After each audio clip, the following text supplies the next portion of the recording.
Kings 11 संघाची सलामीची जोडी मैदानाच्या आतमध्ये दाखल होताना आपल्याला पाहायला मिळते। चेंडूचं परीक्षण झालंय। 3 षटकांची ही लढत आहे आणि जसा खेळाचा पूर्वार्ध होईल सुरू या जुडले जाऊयात मायक्रोफोनवरती योगेश वाघ।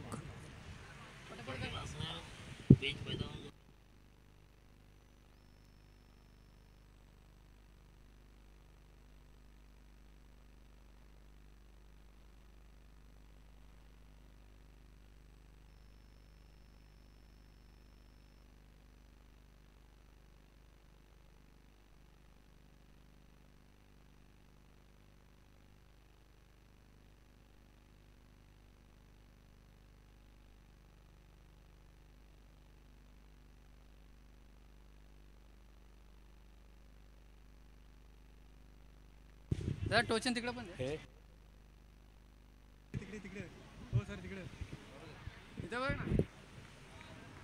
धन्यवाद प्रवीण सर। नक्कीच श्री बिल्डर चषक 2024 मधील या पहिल्या दिवसातील अंतिम सामना आपल्या भेटी झालेला आहे। स्मॅश रणजित कट्टे पाटील डीजी जय मल्हार किंग्स 11 या दोन संघादरम्यान, आदित्य प्रिया या दोन संघादरम्यान। तर नाणेफेकीचं पहिलं महायुद्ध जिंकलं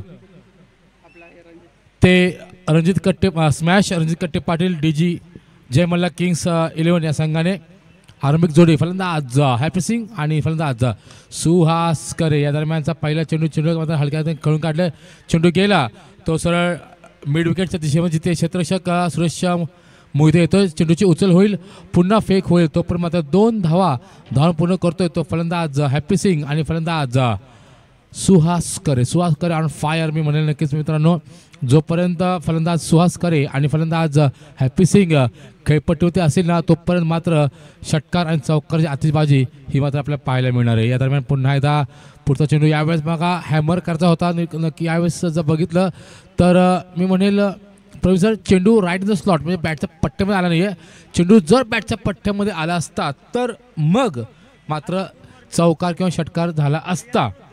परंतु बघा जरतशिवाय देखील क्रिकेट नाही आहे आणि क्रिकेटमध्ये देखील जरतला स्थान नाही आहे।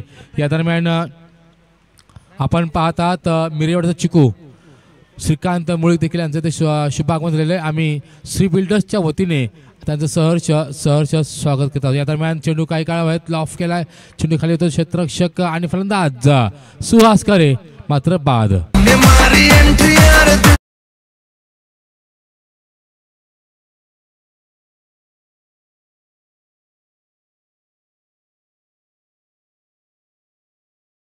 आणि नक्कीच मी म्हणेल की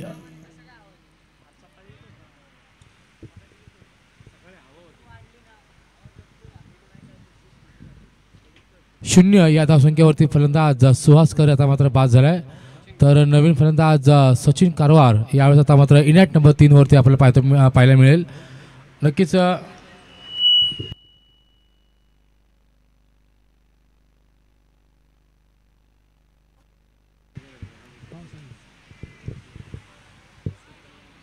या दरम्यान सचिन कारवार देखील आता मात्र इनॅट नंबर 3 वरती खेळपट्टीवरती आपल्याला पाहायला मिळेल। सचिन कारवार विरुद्ध साहिल उलवेकर एक जबरदस्त द्वंद्व युद्ध क्रिकेटच्या मधलं हे आपल्याला मात्र पाहायला मिळेल। कारण विचार केला तर एकीकडे असेल एक आक्रमक फलंदाज तर एकीकडे असेल अचूक टप्प्यावरती नियंत्रित मारा करणारा एक वेगवान गोलंदाज साहिल उलवेकर। तर चला विनंती असेल पंचांना की कृपया पंच आपण ताकीद करायची की कोणतीही टीम मिटिंग घेता कामा नये। या दरम्यानचा हा चेंडू पहिल्या चेंडूवरती आल्या त्या 2 धावा, तिसऱ्या चेंडूवरती आली सिंगल। तदनंतर मात्र फलंदाज सुहास करे आता मात्र तंबूच्या आश्रयाला। दरम्यानचा सचिन कारवार विरुद्ध गोलंदाज साहिल उलवेकर। पंचांना टाकला चेंडूचा बघा अतिशय सुंदर चेंडू बॅकफूट पंच करायचा होता, रूम बनवून देखील बनवली होती, परंतु चेंडू आणि बॅटचा कोणा नुसता संपर्क होत नाही। चेंडू टप्पापर्यंत काहीसा आतमध्ये वळण घेतोय आणि जो अंदाज बांधला होता त्याही पेक्षा जास्त उसळी घेतली, त्यामुळेच काय चेंडू गेला विसावला तो यष्टीरक्षक शशी जाधव याच्या हातामध्ये आणि दरम्यान चेंडू गेला तो आता मात्र निर्धाव। पुन्हा एकदा चेंडू पुन्हा एकदा बघा वारंवार रिव्हर्सचा प्रयत्न होता असं बोल ठरतोय। बाईच्या माध्यमातून 1 धाव आता मात्र मिळते ऑफ द बॅट। धन्यवाद पंच। ऑफ द बॅटच्या माध्यमातून 1 धाव मात्र मिळते। या एका धाव समीकरण मात्र 1 ने वाढते, धावसंख्या थांबते वरती आता मात्र 4च्या घरामध्ये. एक गडी बाद 4 ही धावसंख्या धावफलकावरती. 18 म्हणजेच जवळपास 3 षटकांचा सामना असेल.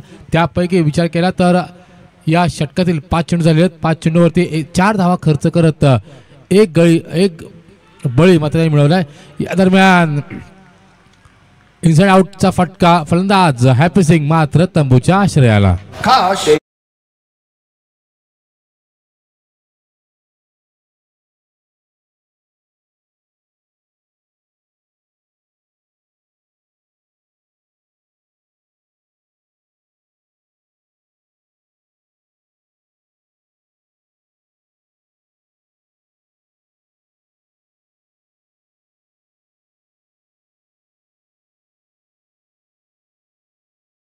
सौरभ मोठे यावेळेस आपल्याला पाहायला मिळतोय इनेक्शन नंबर 4 वरती. तर नक्कीच प्रोफेसर 18 चेंडूचा खेळ आहे. 18 चेंडूंपैकी 6 चेंडूचा खेळ झाल्यामुळे उर्वरित चेंडूचा खेळ मात्र शिल्लक आहे तो मात्र 12. या 12 चेंडूंमध्ये फलंदाज सचिन कारवार आणि फलंदाज सौरभ मोठे कशा प्रकारे खेळी करतील यावरती मात्र सर्व लक्ष असेल. आणि या सामन्यात काय घडतंय आणि काय बिघडतंय यासाठी मायक्रोफोनवरती मी आमंत्रित करतो एक फलटणचा सुमधुर आवाज मिरेवडचा चिकू उर्फ श्रीकांत मुळीक यांना. Over to Shrikant.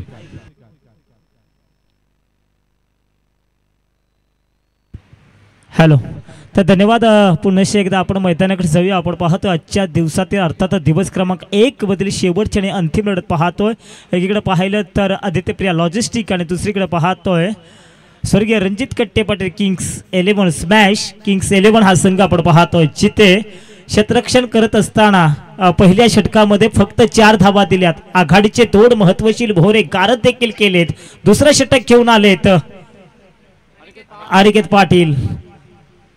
ओ काय चेंडू फेकला स्लोवर. चेंज ऑफ द पेस परिवर्तन पाहायला मिळते. ऑफ द बॅटीची कडा देखील घेतली आहे.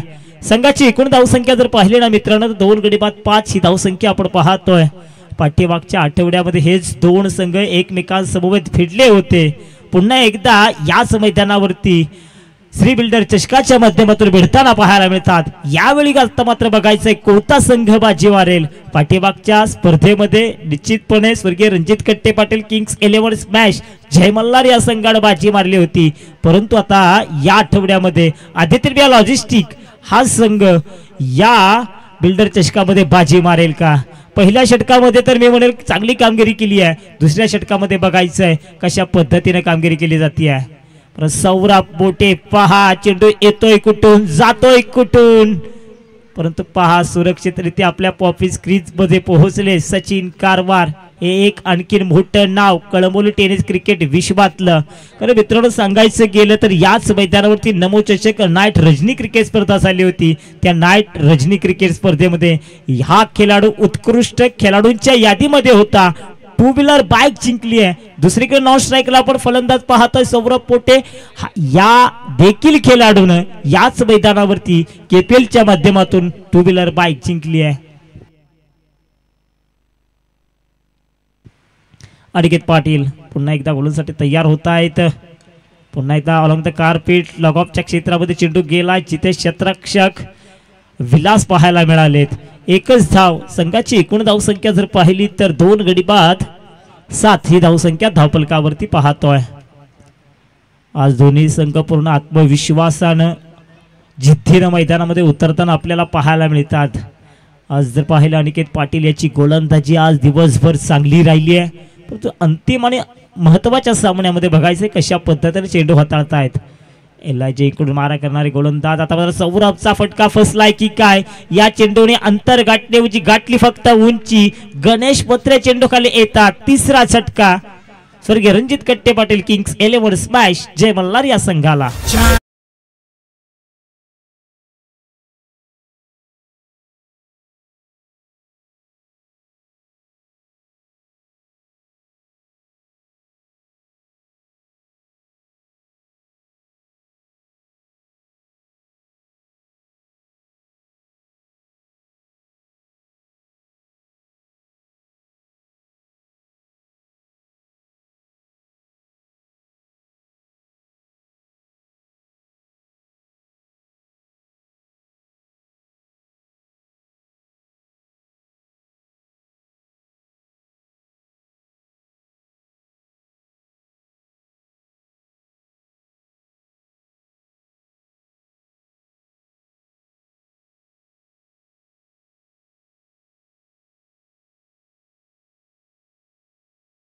भाग पडलं होतं तेच खेळाडू स्वतः संघनायक आहेत आणि बघायचं स्वतः संघनायक आता मात्र स्वतःच्या संघाला कसे सावरतील, संकटमोचक म्हणून उभे राहतील का हे पाहणं देखील तेवढं उत्कंठावर्धक जरूर असेल. संघाची एकूण धावसंख्या आहे 3 गडी बाद 7.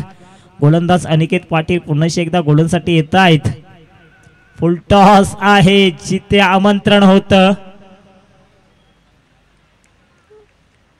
फ्लाय चेंडू केला गेला जातोय जाणून बुजून या ठिकाणी चेंडूला उंची हवा भरली गेली जाते. ही तर या खेळाडूची खासियत आहे. विविधता पाहायला मिळते, नाविन्यपूर्वक गोलंदाजी पाहायला मिळते, चातुर्यपूर्वक गोलंदाजी अनिकेत पाटील या गोलंदाजाचे. तर पुन्हा एकदा ऑन मार्क आपण पाहतो जागो यांना. संघाची एकूण धावसंख्या थोडीशी बिकट आहे, अगदी 7 या धावसंख्येवरती संघ थांबला आहे. आता मात्र मोठ्या फटक्यांची गरज देखील असेल. आता मोठे फटके शोधले गेले जातील का? फटका तर चांगला सजवलाय, बघायचं या फटक्यामध्ये ताकद किती. होय, आली लहर केला कहर, जागो ऑन फायर या मैदानावरती.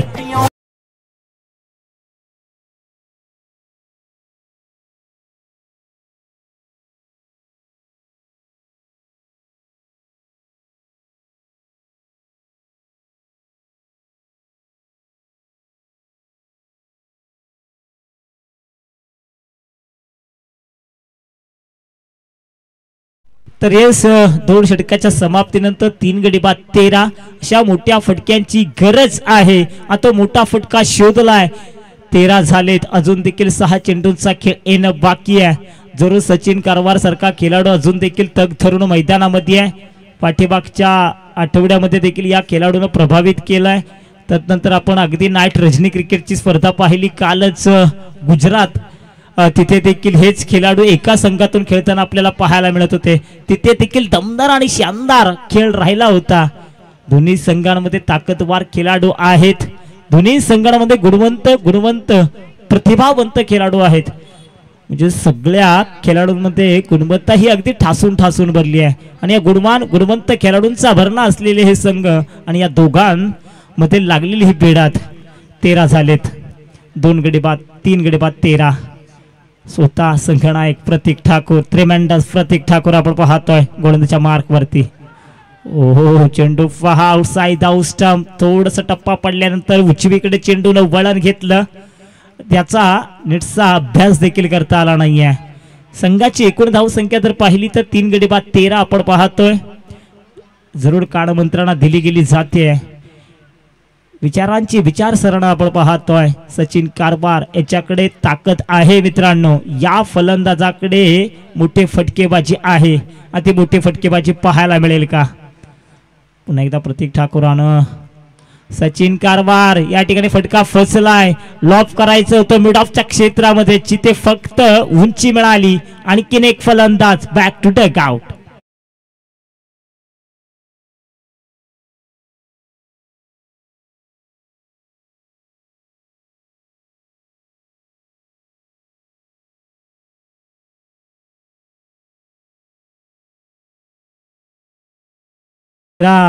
आपण धावसंख्या पाहतोय 4 गडी बाद. मैदानावरती थोडीशी विकट अवस्था पाहायला मिळते हमजा निश्चितपणे, कारण हजेरी लावण्याचं काम केलं गेलं जात आहे. असं म्हटलं जातं ना, आले भरत गेले परत, आले हिरो झाले झिरो या धावसंख्येवरती फलंदाज आउट होताना पाहायला मिळतात. 5व्या क्रमांकावरती आपण मैदानावरती फलंदाज पाहतोय साई मोहिते 6व्या क्रमांकावरती. 13 झालेत या षटकातील चेंडू जर पाहिले तर अजून देखील 4 बाकी आहेत. प्रतीक ठाकूर आपण पाहतो वैयक्तिक कोट्यातील पहिलं आणि संघासाठी शेवटचं स्लॉकचं षटक घेऊन आलेत. आणि काय गोलंदाजी करताना पाहायला मिळतात. तर साई मोहिते ओहो, विकेटच्या अंतिम चरणामध्ये स्वतःच्या थॉलोप्रोमध्ये अडवला गेलाय. मग पंचांवरती देखील दबाव तंत्राचा वापर केला गेला जातोय. संघाची एकूण धावसंख्या आपण पाहतोय 4 गडी बाद 15. मग येणाऱ्या 3 चेंडू मागे किमान 2 मोठे फटके. आता 2 मोठे फटके जर का शोधले तर निश्चितपणे या सामन्यामध्ये 14 धावा झालेत. 4 गडी बाद 14 आपण पाहतोय. अजून देखील 3 चेंडू बाकी. पुन्हा एकदा चांगला चेंडू फेकलाय, जिथे 1 धाव तर मिळाली. हो, चुकी केली आहे. होतंय काय, जिथे घाई गडबड, अति घाई संकटात नाही.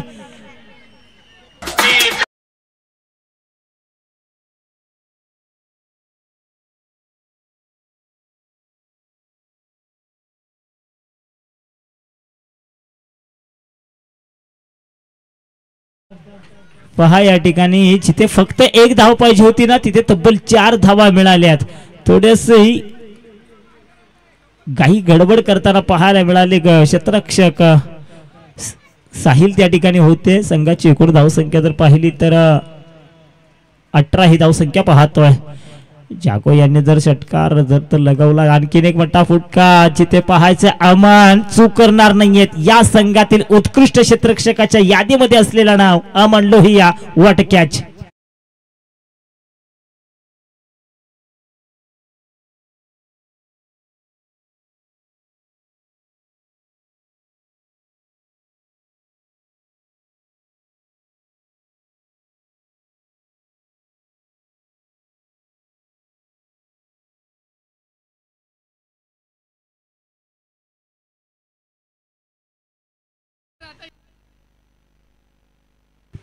तर संतोष गोस्वामी उशिरा संधी मिळाली. संतोष संघाची एकूण धावसंख्या तर मित्रांनो जर पाहिली ना कुठेतरी कमी धावसंख्येमध्ये घुरफडताना पाहायला मिळतो. केवळ 18 धावा झाले, 6 गडी बाद झालेत. या षटकातील शेवटचा आणि अंतिम चेंडू बाकी आहे. या शेवटच्या चेंडूवरती षटकार तो षटकार शोधला जाईल का. संतोष गोस्वामी ऑन मार्क वरती आपण पाहतोय. आता मात्र पहा चेंडू लोकांच्या क्षेत्रामध्ये टोलवायचा होता परंतु चेंडू गेलाय ऑफ साइडला. जिथे धावा तर 2 कंप्लीट केल्यात, तिसरीच्या शोधात होते पण तो रनआउट झालेत. 2 धावे समाधान म्हणावं लागलं. 2 धावेनं पहिलं पूर्वार्ध झालं समाप्त. पहिल्या पूर्वार्धामध्ये धावा पाहायला मिळाल्या त्या मात्र 5 गडी बाद 20 अर्थातच 18 चेंडू मागे 21 धावांची गरज.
गृहीत धरून टार्गेट चेस करावं लागेल तर आणि तरच तुम्हाला बॅड लाईटचा कोणताही इफेक्ट होणार नाही. म्हणजे नैसर्गिक प्रकाशामध्ये तुम्हाला हा सामना एन्जॉय करता येईल. परंतु जर का तुम्ही हा सामना 3 षटकांचा आणि 3 षटकांमध्ये मला लक्ष टार्गेट सेट करायचं आहे किंबहुना सेट केलेला टार्गेट चेस करायचा आहे हा जर तुम्ही माइंड सेट कराल तर मात्र शेवटच्या 6 चेंडूमध्ये 6 धावा बनवणं देखील या मैदानावरती कठीण होऊ शकतं. तर सलामीची जोडी मैदानाच्या आतमध्ये दाखल झाली आहे. बॉलिंग मार्क वरती सुहास. माझे डार्क पॅचेस आपल्याला सकाळच्या सत्रामध्ये पाहायला मिळाले होते. आज थोडीशी काळजी घ्यावी लागेल आयोजकांना आणि कळंबोली क्रिकेट असोसिएशनला. आज जातानाच तुम्हाला ही विकेट्स कव्हर करून ठेवावी लागेल जेणेकरून कधीही आणि ती दररोज कारण येणाऱ्या आता काही आठवड्यांमध्ये काही दिवसांमध्ये वरुणराजाची कधीही हजेरी आपल्याला पाहायला मिळेल. कारण तशा प्रकारचे वातावरणामध्ये बदल देखील आपल्याला पाहायला मिळालेत. त्यामुळे जाताना ही विकेट जर का तुम्ही कव्हर करून गेलात तर जो संभाव्य धोका आहे तो बऱ्यापैकी टाळता येईल. जसं काल रात्री ही विकेट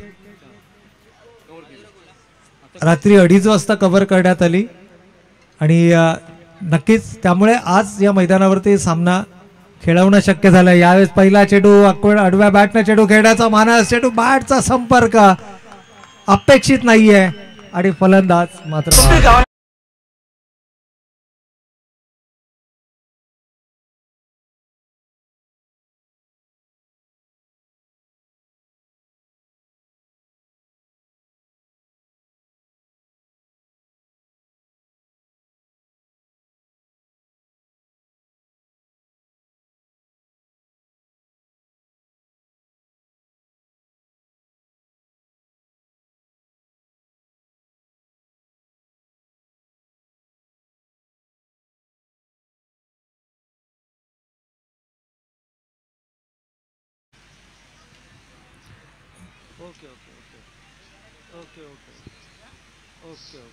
तर नक्कीच आमच्या लाडक्या प्रेक्षक वर्गांसाठी आणि त्याचबरोबर आमच्या सर्व खेळाडूंसाठी एक महत्त्वाची सूचना की येत्या 1 जानेवारी 2025 पासून कळंबोली प्रीमियर लीग ची लिंक ओपन होणार आहे. इच्छुक खेळाडूंनी आपल्या नावांची नोंदणी लवकरात लवकर करा.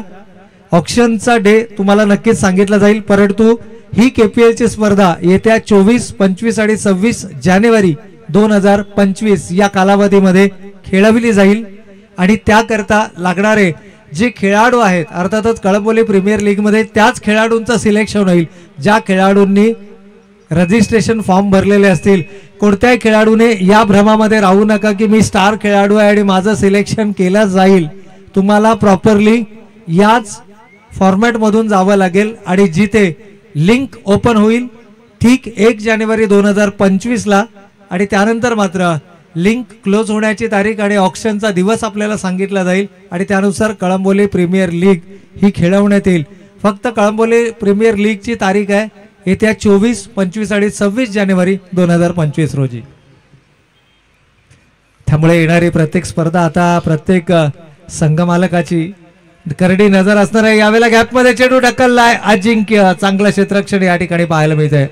अगदी सचिन कारवार पहिल्या चेंडूवरती झेल टिपला होता सुरेश मोहितेचा आणि त्यानंतर मात्र कमालीचं क्षेत्ररक्षण पाहायला मिळालंय.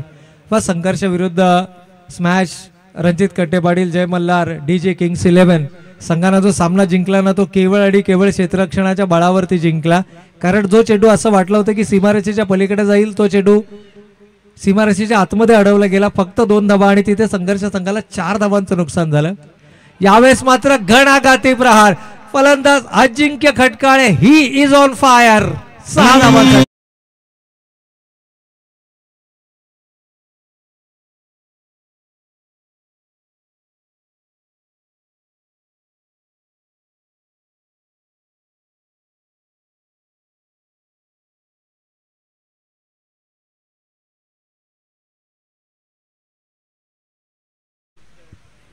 तर नक्कीच या ठिकाणी जर आपण पाहिलं तर मात्र कळंबोली 11 स्पोर्ट्स क्लब पुरस्कृत कळंबोली 11 चषक 2025 येत्या 4 ते 5 जानेवारी 2025 रोजी ही स्पर्धा या ठिकाणी आयोजित करण्यात आलेली आहे.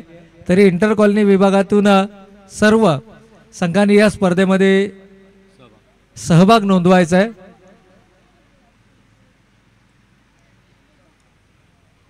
नक्कीच कळंबोली 11 स्पोर्ट्स क्लब पुरस्कृत ही स्पर्धा आहे. त्यामुळे कळंबोलीतील जे आपले काही सिनियर आणि प्रमुख खेळाडू आहेत यांनी एकत्रितपणे येऊन ही स्पर्धा आयोजित केलेली आहे, ज्याला कळंबोली 11 चषक नाव देण्यात आलेलं आहे.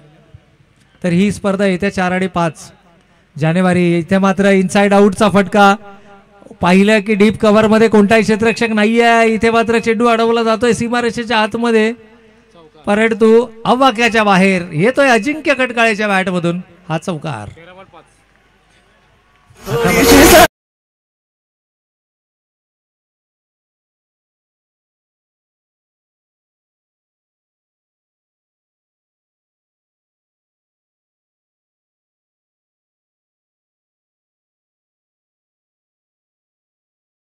ठिकाणी मात्र Ajinkya Khatkale the man in form, अवघ्या 5 धावांची गरज येणाऱ्या 13 चेंडूंमध्ये. 13 ball 5 runs required to win. आणि अजिंक्य खटकाळेच्या भाषेमध्ये सांगायचं झालं तर फक्त एका फटक्याचं काम बाकी आहे. स्ट्राईक रेट जर आपण पाहिला आणि हा तो फटका इथे मात्र फलंदाजाच्या बॅट मधून येतोय. होय, चेंडू सीमारेषेच्या पलीकडे. Look at the celebration. Aditya Priya logistics संघ दाखल झाला.